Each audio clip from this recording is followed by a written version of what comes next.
Essayer d'avoir des contacts sur place pour préparer au mieux son voyage. Après, ça dépend avec qui on part, ça dépend des conditions. Moi, je suis partie avec une ONG, donc j'avoue qu'eux-mêmes avaient beaucoup déblayé le terrain déjà. Donc j'ai eu moi à m'occuper du côté transport, logistique, comment aller d'un endroit à l'autre.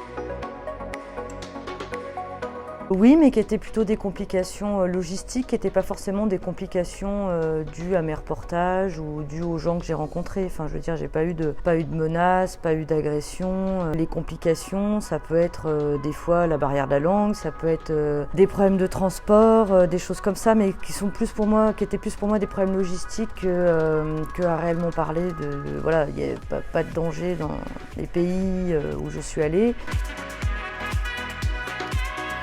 J'ai beaucoup changé entre ma première année et ma dernière année d'études, mais je dirais que j'étais timide. Et d'ailleurs, peu autour de moi pensaient que je pourrais être journaliste à cause de cette timidité.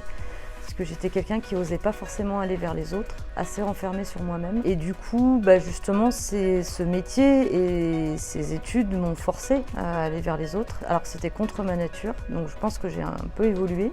Et effectivement, les personnes qui m'ont connue quand j'avais 18 ans ou 20 ans et les personnes qui me connaissent aujourd'hui et qui sont toujours là, je pense qu'elles ont quand même elles doivent être assez étonnées du changement.